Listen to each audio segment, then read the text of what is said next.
19세기 러시아의 소설가 도스토예프스키는 죄와 벌이라고 하는 책을 썼습니다. 소설의 주인공 라스콜리니코프라고 하는 젊은 청년은 가난한 학생으로 노모를 모시고 근근히 생계를 유지하고 살아가고 있었습니다. 그는 목돈을 마련하기 위해 전당포 노파를 살해하고 돈을 강탈합니다. 탐욕스러운 노파의 돈은 빼앗아도 정당하다고 그는 생각했습니다. 그러나 뜻밖의 노파를 죽이는 과정에서 노파의 순진한 여동생까지 죽이게 되었습니다.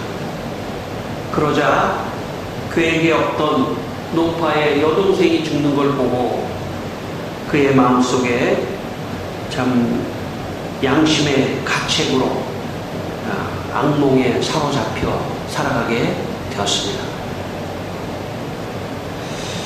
어떤 한 형사가 분명히 물증은 없는데 심증으로 이 라스콜리니코프가 살해했다는 것을 알고 조사를 하지만 완전 범죄를 저질렀기 때문에 증거를 찾을 수가 없었습니다.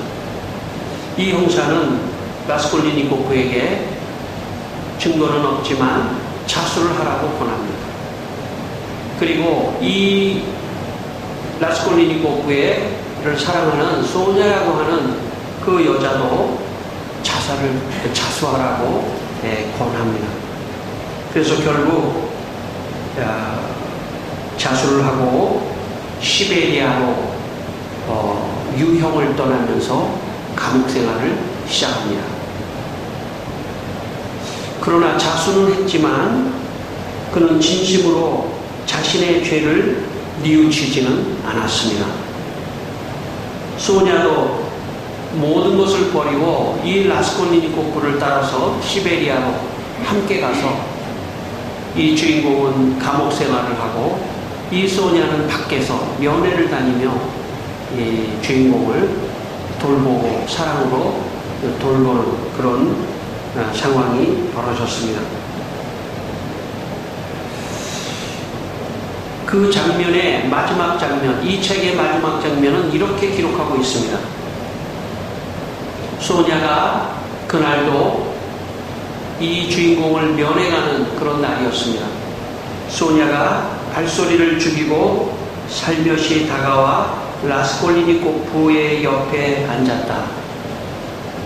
라스콜리니코프는 그녀의 얼굴을 흘끗 보고는 아무 말 없이 땅을 내려다 보았다.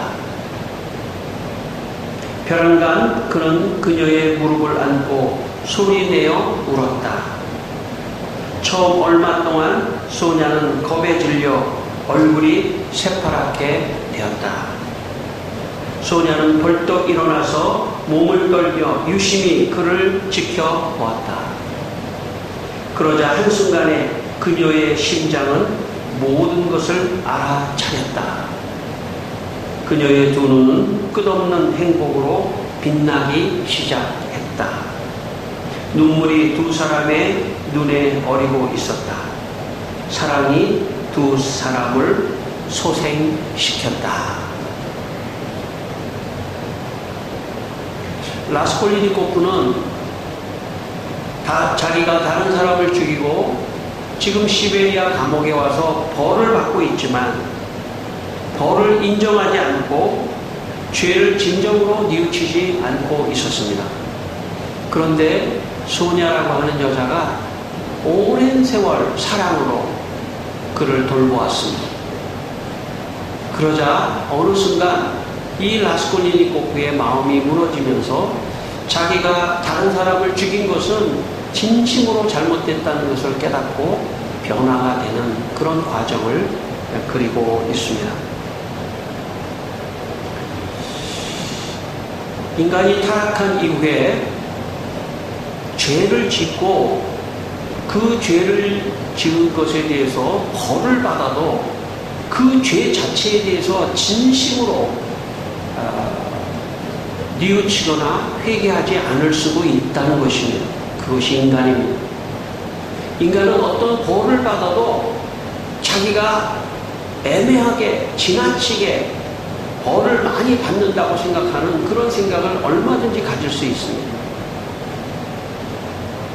인간은 자기가 지은 죄보다 더 깊이 회개하기가 어렵습니다. 왜냐하면 그 죄성이 그 사람을 붙들고 있기 때문에.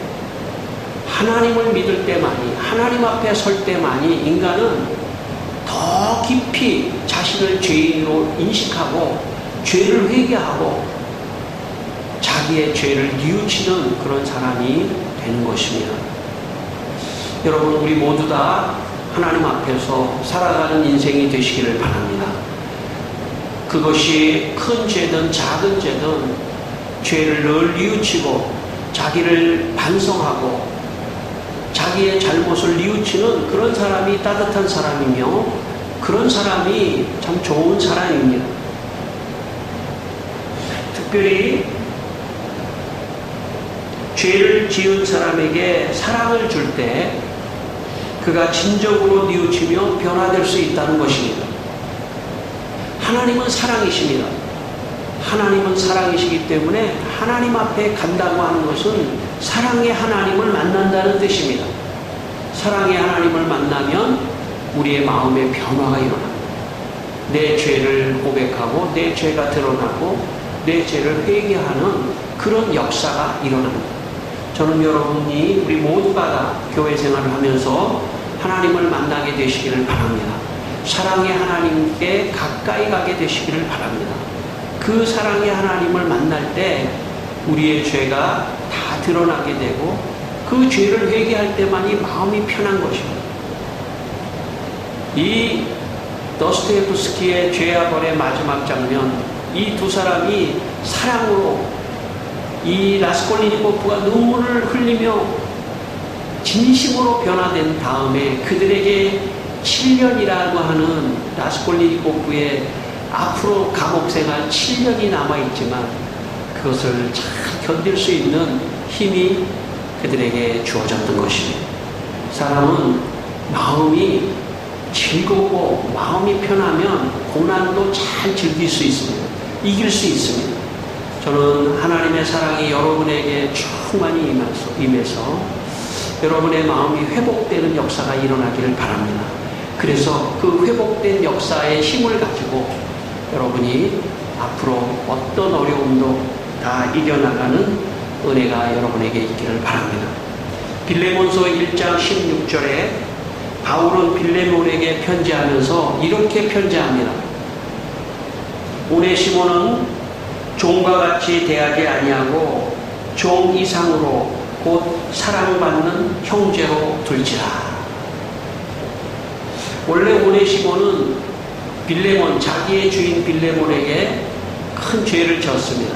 그리고 도망쳐 나갔습니다. 그런데 바울이 그 오네시모를 만난 것입니다. 그리고 그 오네시모에게 사랑을 주었습니다. 그랬더니 그 오네시모가 하나님을 믿는 사람으로 변화되었습니다. 그래서 다시 빌레몬에게 편지하는 것입니다. 이 오네시모를 종으로 대하지 말고 형제로 대해라. 왜냐하면 그가 변화됐기 때문입니다. 사람은 죄가 물든 그 사람은 변화될 수가 없습니다. 인간이 인간을 변화시킬 수가 없습니다. 법이 인간의 죄를 아무리 물어도 그 사람을 변화시킬 수가 없습니다. 오직 하나님의 사랑이 들어갈 때만이 사람은 변화될 수 있는 것입니다. 하나님의 사랑이 오늘 이 시간 여러분의 영혼에 들어가게 되기를 바랍니다. 하나님이 여러분을 사랑하신다는 그 말씀을 마음에 꼭 기억하시고 하나님이 나를 사랑하신다 하는 것을 기억하시는 여러분 되시기를 바랍니다. 오늘 본문 11절 12절 말씀을 한번 다시 읽겠습니다. 오늘 본문 11절 12절 말씀입니다. 오늘 본문 11절 12절 함께 읽겠습니다. 또 이르시되 어떤 사람에게 두 아들이 있는데 그 둘째가 아버지에게 말하되 아버지여 재산 중에서 내게 돌아올 분깃을 내게 주소서 하는지라. 아버지가 그 살림을 각각 나눠 주었더니. 예, 이건 예수님께서 비유를 하신 건데 어떤 아버지에게 두 아들이 있었습니다. 근데 둘째 아들이 아버지에게 아버지 내 재산 내가 앞으로 받을 재산의 분깃을 미리 좀 주십시오. 그래서 아버지에게 요청했습니다. 그러자 아버지가 아무 말씀 안 하시고 아들이 달라는 대로 그 살림의 분깃을 나눠주었습니다. 일반적으로 생각하면 자식이 재산을 가려고 할 때 그 재산을 아버지가 아무 말 하지 않고 그것을 나눠줬다. 이것은 참 이해가 되지 않는 그런 대목입니다. 합리적으로 생각하고 이성적으로 생각하면 아버지를 이해할 수가 없습니다. 그러나 사랑의 관점에서 본다면 이해가 될 수도 있습니다.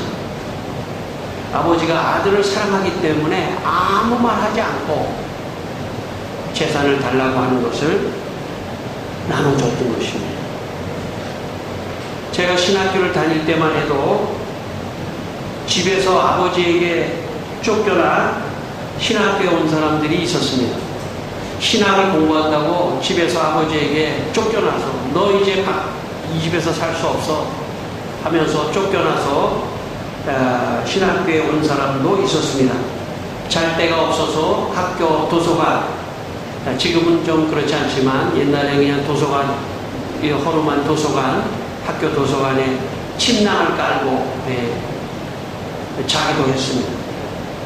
또 어떤 사람은 기도실에서 잠을 자는 그런 사람도 있었습니다. 이유는 예수 믿고 신학을 한다는 이유 때문에 집에서 쫓겨난 것입니다. 만약 그 사람들이 집에서 쫓겨날 때 아버지한테 아버지 내가 나가는데 쫓겨나가는데 재산 좀 주십시오. 만약에 그렇게 얘기했다면 아마 어디가 부러져서 정도로 맞았을지도 모릅니다. 사실 인간의 힘으로는 아무도 자기의 자식을 순수하게 끝까지 사랑하기가 어렵습니다. 부모라도 자식을 끝까지 특별히 그 자식이 좀 부당하게 하는 것 같이 할 때는 더 그렇습니다. 그게 인간의 한계입니다. 인간이 자식을 사랑하지만 그러나 한계가 있다는 것입니다. 오늘 성경 말씀에 나오는 이 아버지는 예수님께서 비유로 하신 것입니다. 이 아버지는 하나님의 속성을 말씀하려고 하는 아버지입니다. 이 아버지는 하나님 아버지를 말씀하는 것입니다.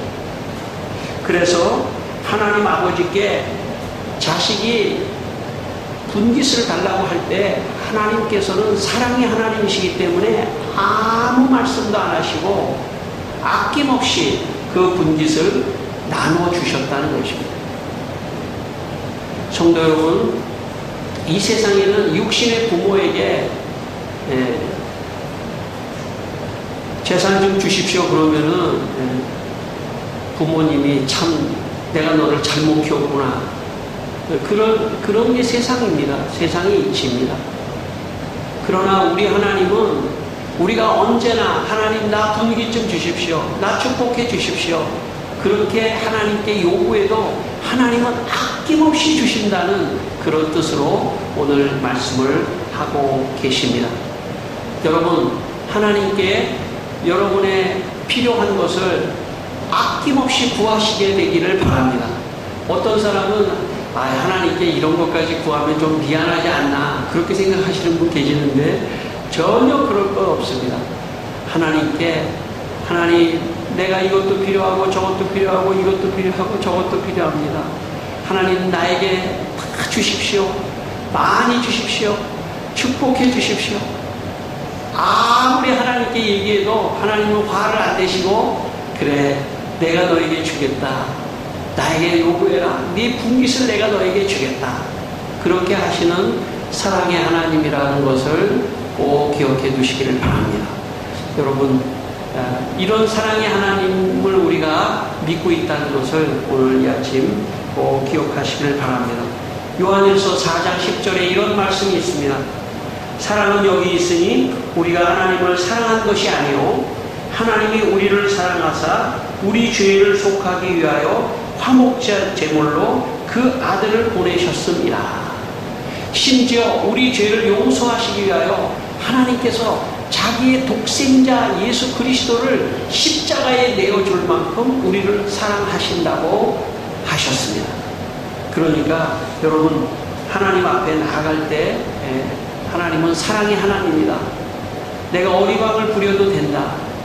사랑의 하나님, 나에게 필요한 모든 것을 주시는 하나님 하면서 여러분, 하나님을 향해서 나아가게 되시기를 바랍니다. 되게 유교 문화권에서 산 사람들은 집안의 부모를 무서워하는 그런 문화권 속에서 삽니다. 제가 어렸을 때만 해도 제 부모님에 대해서, 특별히 아버지에 대해서 늘 무서워했습니다. 그렇게 도망다니고 그런 경향이 없지 않아 있습니다. 제가 기억합니다. 제가 우리 아버지한테 대하는 걸 보면서 우리 아버님은 저를 보면서 참 세상 많이 좋아졌다 그렇게 말씀하셨습니다. 왜냐하면 우리 아버님이 그 할아버님을 대할 때는 더 무서워가지고 마주치지도 않으려고 하는 거예요. 요즘에 이제 제가 우리 자녀들을 보면 참 세상 많이 좋아졌다 그런 생각을 갖습니다. 그런데 저는 그게 좋다고 생각합니다. 기독교의 문화라고 하는 것은 부모를 굉장히 참 사랑의 부모로, 또 가정도 마찬가지고 또 가족도 마찬가지고 사랑의 공동체로 이해해야 합니다. 사랑이 넘치는 곳으로. 하나님을 생각할 때 하나님은 늘 나를 심판하시는 분, 무서운 분, 나를 늘 지적하시는 분, 그렇게만 생각하지 않게 되기를 바랍니다. 여러분, 하나님은 사랑의 하나님이십니다. 그런 차원에서 목사님도 너무 무섭게 하면 안 돼요. 너무 설교도 너무, 저는 어렸을 때 제 목사님이 설교가 너무 막 표정이 말이죠, 너무 굳어가지고 늘 무서웠거든요. 그래서 제가 노력을 하는데도 잘 안 되더라고요. 제 설교를 딱 시작할 때 제가 모니터를 보면 왜 저렇게 얼굴이 굳어있지? 좀 생글생글 웃으면서 좀 라스폴리니코프가 뭐 이러면서 해야 되는데 그렇게 안 되더라고요. 더 제가 노력을 해야 됩니다. 좀 더 부드럽게, 더 사랑이 많은 그런 이미지를 가지려고 노력합니다. 여러분, 그러나 그럼에도 불구하고 인간은 한계가 있어요. 인간은. 그러나 하나님은 언제나 웃으시며 사랑하시며 내게로 와, 나에게 구해, 내게 너무나 좋은 것들이 많이 있다, 나는 사랑의 하나님이다 라고 오늘 이 아침 말씀하신다는 것을 기억하시기를 바랍니다. 13절 말씀 한 번 더 읽겠습니다. 13절 말씀. 그 후 며칠이 안 되어 둘째 아들이 재물을 다 모아가지고 먼 나라에 가 거기서 허랑방탕하여 그 재산을 낭비하더니. 제가 너무 추워가지고 조금만 껐다가 다시 또 키는 중이었어요. 제가 좀 춥네요. 오늘 날씨가 전체적으로 좀 떨어져서 제가 조금만 있다가. 자, 여러분, 둘째 아들은 재산을 다 모아가지고 먼 나라에 가서 허랑방탕했습니다. 아버지가 그 아들을 보니까 분명히 그 아들이 그 재산을 모아가지고 가서 먼 나라에 가서 허랑방탕할 것을 아셨을지도 모릅니다. 아버지이기 때문에 이 둘째 아들의 그 성격도 알고 상황도 알기 때문에 허랑방탕할 것을 알면서도 줬다는 것, 그것이 사랑입니다. 알면서도 그의 자유의지, 그의 인격을 존중하며 그를 통제하지 않고 그가 할 수 있도록 배려하고 놔뒀다는 것, 그것이 사랑입니다. 고대 라틴 교부 아우구스티누스는 자유의지론이라는 책을 썼습니다. 그는 그 책에서 이런 말을 했습니다. 자유의지는 선한 것이요 하나님이 주신 것이므로 인정해야 마땅하다. 자유의지를 가지고 있어서 죄를 짓는 피조물이 자유의지를 가지고 있지 못하여 죄를 짓지 못하는 피조물보다 하나님이 보시기에 더 훌륭하다. 교회에 처음 나온 분은 이런 질문을 합니다. 왜 아담과 하와가 있었는데 왜 선악과를 거기다가 만들어서 선악과를 따먹게 했습니까? 그 말은 인간을 로봇으로 만들지 않고 자유의지를 가진 존재로 만들었다는 그런 뜻입니다. 인간이 태어나서 길을 가다가 어린아이가 넘어질 수도 있는 것입니다. 그러나 넘어지기 때문에 아이가 태어나지 않는 것이 좋겠다 이렇게 생각하는 사람은 없습니다. 아담과 하와가 선악과를 따먹을 수 있음에도 불구하고 아담과 하와를 창조하셨다는 것은 그에게 자유의지를 줬다는 것입니다. 인간은 자유의지를 가진 존재입니다. 그렇기 때문에 하나님께서 우리에게 자유의지를 주셨다는 것만으로도 우리를 사랑하는 것입니다. 허랑방탕하게 쓴 이 둘째 아들도 자유의지를 가졌기 때문에 그 분깃을 가지고 자기가 허랑방탕한 것입니다. 그럼에도 불구하고 이것을 허용하는 아버지의 사랑이 있는 것입니다. 성도 여러분, 하나님은 우리가 우리의 인생을 살아갈 때 자유를 주시는 분입니다. 내가 무엇을 하든지 그 자유를 가지고 내가 열심히 살아가다가 실수를 할 수도 있습니다. 사업을 하는 사람이 사업을 했는데 그 사업을 다 망칠 수도 있고 다 날릴 수도 있습니다. 그럼에도 불구하고 인간이 자유의지를 가지고 무엇인가 할 수 있는 그런 것들을 배려하고 놔두는 것, 그것이 사랑입니다. 자녀가 어떤 일을 하든지 격려하고 축복할 필요가 있습니다. 혹시 그 일을 하다가 실수를 하거나 다 참 망하더라도 그것이 사랑입니다. 그것이 부모의 사랑입니다. 14절과 16절을 또 읽겠습니다. 14절과 16절. 다 없애놓은 그 나라에 크게 흉년이 들어 그가 비로소 궁핍한지라 가서 그 나라 백성 중 한 사람에게 붙였은 하니 그가 그를 들로 보내어 돼지를 치게 하였는데 그가 돼지 먹는 주업 열매로 배를 채우고자 하되 주는 자가 없는지라.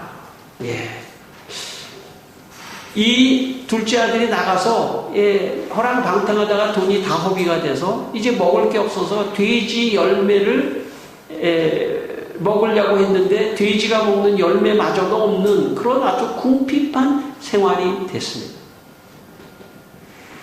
만약 아버지가 몰래 뒤를 따라가가지고 먼 나라에 있는 이 둘째 아들을 몰래 따라가가지고 지켜보고 있다가 허랑방탕해서 다 탕진을 하고 돼지가 먹는 쥐업 열매도 못 먹는 장면을 딱 발견하고 딱 나타나가지고 그 아들 앞에 딱 나타나가지고 내가 너 그럴 줄 알았어 하면서 멱살을 딱 잡아가지고 이리 와, 너 집으로 내가 끌고 가겠다. 아마 그랬다면 이 둘째 아들은 끌려가면서 그는 그의 마음속에 이런 마음을 가졌을 겁니다. 내가 평생 아버지를 원망할 것이다. 끌려갈 수밖에 없는 상황일지라도 그의 마음은 아버지로부터 더 멀리 떨어져 갈 수 있습니다.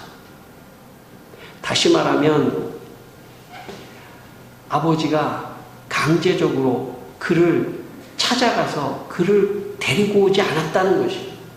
이것이 사랑입니다. 사랑이라고 하는 것은 부모가 그 자식을 자기의 방식대로 그 아이를 끌고 그의 독자적인 자유로운 마음, 자기가 스스로 그 생각을 돌이킬 수 있는 기회를 기다려주지 않는 것, 그것은 사랑이 아닙니다. 사랑은 놔두는 것입니다. 오늘 이 아버지가 참 어떻게 보면 너무 소극적인 것 같아요. 집에서 그냥 재산 주고 가만히 계신 것 같아요. 그런데 가만히 보면 그것이 하나님의 마음입니다. 하나님께서 가만히 계시는 것 같지만 우리의 삶을 사랑으로 지켜보고 계십니다. 혹시 우리의 삶에서 실수가 일어나고 허락방탕할 수도 있고, 그리고 우리가 쥐업 열매도 먹지 못할 만큼 우리의 삶에 굉장한 고통이 온다 할지라도 지켜보고 계시는 것, 지켜보는 것, 기다려주시는 것, 그것이 사랑입니다. 여러분, 하나님께서 여러분의 삶에 특별히 나타나지 않는 것 같지만 여러분의 삶을 계속 지켜보고 계시다는 것을 꼭 기억하시기를 바랍니다. 언제까지? 내가 스스로 하나님을 찾을 때까지 기다려 주시는 것입니다. 여러분, 오늘 말씀 17절 말씀 같이 한번 17절, 18절, 우리 19절까지 한번 읽겠습니다. 이에 스스로 돌이켜 이르되 내 아버지에게는 양식이 풍족한 품꾼이 얼마나 많은가. 나는 여기서 주려 죽는구나. 내가 일어나 아버지께 가서 이르기를 아버지, 내가 하늘과 아버지께 죄를 지었사오니 지금부터는 아버지의 아들이라 일컬음을 감당하지 못하겠나이다. 나를 품꾼의 하나로 보소서 하리라 하고. 이 둘째 아들이 어느 날 돌이켜 내 아버지에게로 가자 하는 생각을 하게 되었습니다. 내 아버지에게로 가자. 이것은 이 아들의 마음에 스스로 결정한 것입니다. 아버지가 억지로 연락을 하거나 사람을 보내거나 종을 보내거나 해서 그를 설득한 것이 아닙니다. 기다려주시는 것입니다. 그때 이 둘째 아들의 마음에 아버지가 정말 사랑으로 나를 생각하셨던 거구나. 왜냐하면 사람은 본능적으로 알아요. 나를 사랑해 주는 사람을 본능적으로 압니다. 저는 개를 키우지 않는데 개를 키우는 사람들 얘기를 들어보면 이 개가 말이죠. 개가 이 주인을 잘 알아봅니다. 주인이 자기를 좋아하는 것도 잘 알아봅니다. 며칠 전에 제가 우리 집에 가다 말이죠. 저녁 늦게 가다가 어떤 주인이 개를 데리고 싹 오는데 갑자기 그 개가 말이죠. 저를 보더니 깨갱하면서 막 뒤로 도망가는 거예요. 그래가지고 제가 너무 미안하더라고요. 제가 우산을 하나 딱 들고 있었거든요. 그래서 우산 가지고 자기를 때리려고 하는 걸 느꼈는지. 근데 저는 개를 제일 싫어합니다. 저는 이거는 개를 좋아하는 사람을 제가 뭐라고 하는 게 아닙니다. 저는 개를 너무나 무서워합니다. 싫어하는 정도가 아니라. 강아지도. 개를 나는 너무 싫어해요. 그래서 그런지 개가 나를 느끼는 것 같더라고요. 여러분, 개도 사람을 느낍니다, 여러분. 개도 사람을 느껴요. 그런데 하물며 사람은 더 많이 느낍니다.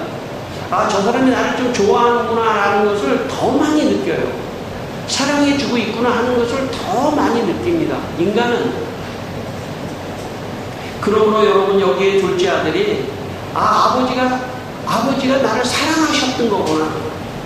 아버지가 나한테 분깃을 주신 것도 사랑하셨던 거구나. 그때 아무 말씀도 안 하신 것도 사랑하는 것이었구나. 너 이 돈 가져가서 뭐 할 거니라고 말씀 안 한 것도 사랑이었구나. 나를 따라오지 않은 것도 사랑이었구나. 내가 이렇게 실패할 것도 아셨을 텐데도 아무 말 하지 않았구나. 있구나라고 하는 것을 알게 되는 것입니다. 그럴 때 그 사람에게 돌아가는 것입니다. 그래서 인간은 결국 하나님 앞에 돌아가는 인생, 그 인생이 가장 결정을 잘한 인생입니다. 저는 임종하는 사람들을 지켜본 적이 있습니다. 병원에 신방 가서 예수를 그동안에 안 믿다가도 마지막 순간 임종의 자리에서 예수 믿고 싶습니다. 그렇게 하는 사람들을 많이 봤습니다. 참 그런 사람도 훌륭한 사람들입니다. 왜냐하면 지금까지는 안 믿었더라도 마지막 가는 순간에는 아버지에게로 돌이켜서 갈 수 있는 그런 마음은 가장 귀한 마음입니다. 저는 우리 모두가 이미 임종의 침상이 아니라 내가 건강해서 돌아다닐 수 있는 이때에 여러분 하나님에게 돌아오시고 또 하나님의 사랑 앞에 돌아오신 것을 여러분 축하드리고 감사합니다. 여러분 하나님을 사랑으로들 아시고 어려울 때마다 하나님께 돌아오시기를 바랍니다. 여러분의 인생에서 어려울 때 어떻게 할까? 아버지께로 돌아가자. 하나님은 사랑이시다. 제가 청년 시절 버스에서 전도한 적이 있습니다.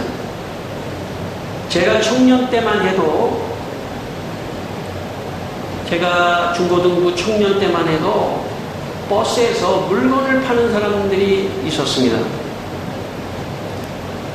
교복을 입고 땀을 뻘뻘 흘리면서 어떤 학생이 버스에서 이렇게 말합니다.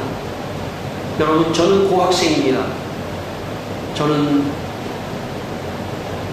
일하면서 공부하는 고학생입니다. 제가 여러분에게 참 물건 하나 팔겠습니다. 자, 칫솔을 뭐 팔겠습니다. 뭐 껌을 팔겠습니다. 그러면 차에 있는 버스에 탄 사람들이 다 사주고 그런 시대가 있었습니다. 제가 버스에 올랐습니다. 여러분 하니까 사람들이 저를 다 쳐다보면서 아래 위를 훑어보는 거예요. 무슨 물건을 파는 사람인가. 그때 제가 이렇게 말했습니다. 여러분, 하나님이 여러분을 사랑하십니다. 그랬더니 사람들이 저를 다 쳐다보는데 그 쳐다보는 게 너무 시선이 너무 부담스러워가지고 그 다음 얘기를 준비를 했는데 그 다음 얘기가 뭔지 하얗게 다 잊어버렸어요. 그리고 여러분, 하나님 당신을 사랑하십니다 하는 거를 한 번 더 얘기하고 그냥 버스에서 내린 기억이 있습니다. 저는 그런 생각을 가졌습니다. 그때 당시에 내가 한마디만 했더라도 이 가운데 누군가의 귀에는 하나님은 사랑이시다 하는 그런 기억을 할 수 있다면 의미가 있다. 제가 그렇게 생각한 적이 있었습니다. 여러분, 하나님은 사랑이십니다.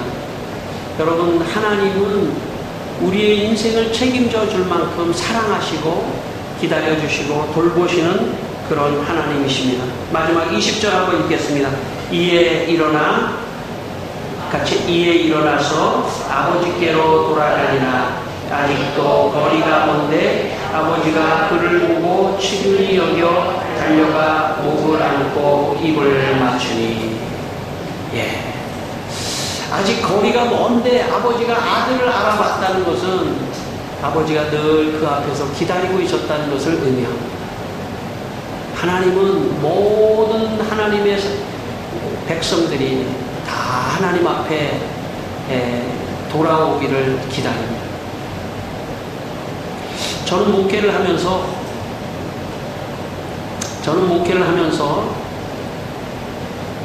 기다리는 목회를 하고 있습니다. 기다리는 목회. 저는 우리 교회를 거쳐갔던 사람들, 물론 다른 교회 가신 분들에 대해서는 기다리지는 않습니다. 그분 다른 교회 다니십니다. 그러나 다른 교회 다니지 않고 있는 분들은 제가 마음에 품고 평생을 기다리려고 합니다. 물론 제가 참 인간이라 또 때로 잊어버릴 때도 있어요. 그러나 평생을 기다리려고 합니다. 그리고 제가 목회를 하다 보니까 사람을 억지로 끌어다가 앉힐 수는 있지만 그 사람이 진심으로 변화되지는 않을 수도 있기 때문에 늘 사랑으로 기도해주며 기다리고 있습니다. 저는 그것이 주님이 가르쳐 주시는 목회의 방법이라고 생각합니다. 그분이 또 떠날 수도 있어요. 그래도 그분에게 말하지 않지만 기다립니다. 기다리고 또 기다립니다. 그리고 제가 얼만큼의 사람들이 기다리고 모인 것에 대해서도 저는 중요하지 않다고 생각합니다. 제가 주님의 방법으로 목회를 했느냐 안 했느냐가 더 중요하다고 생각합니다. 교회는 비즈니스 하는 것이 아닙니다. 보험회사도 아니고 여기는 회사가 아닙니다. 교회는 기다려주는 곳입니다. 목회자가 기도해주고 그렇게 해서 그의 마음속에 하나님께로 돌아가자. 아니 창문교회로 돌아가자가 아니고 하나님께로 돌아가자. 교회로 돌아가자. 하나님의 품으로 돌아가자 하는 그런 곳이 교회입니다. 모든 사람들이 다 깨닫는 그날까지 교회는 기다리고 하나님은 사랑으로 기다리고 계시다는 것을 여러분의 삶에 꼭 기억하시고 날마다 하나님께 돌아오시는 여러분 되시기를 주의 이름으로 축원합니다. 기도하겠습니다. 우리 한번 기도하겠습니다. 사랑의 하나님 감사합니다. 지금 돌아오게 해주셔서 감사합니다. 저희들이 부족하고 연약하지만 주님 저희들이 여기 있습니다. 돌아와 있습니다. 혹시 또 떠날지도 모르겠습니다. 그러나 떠나더라도 우리 성도들 어디 있든지 간에 스스로 깨닫고 언젠가는 어느 교회든 하나님의 품으로 돌아올 수 있게 하여 주시기를 기도합니다. 하나님 우리 창문교회에 거쳐갔던 많은 분들 지금은 더더욱 오라고 할 수도 없는 그런 시절입니다. 주님 그러나 그들이 잊지 않고 다시 하나님의 품으로 돌아올 수 있도록 주님 도와주시고 우리가 기다립니다. 하나님 아버지 우리 성도들이 무엇을 구하든지 참 아낌없이 응답해 주시고 혹시 하나님을 떠나 허랑방탕해도 기다려 주시고 사랑해 주셔서 평생 하나님의 사랑을 받으며 살아가게 하여 주시옵소서. 예수님의 이름으로 기도드립니다. 아멘.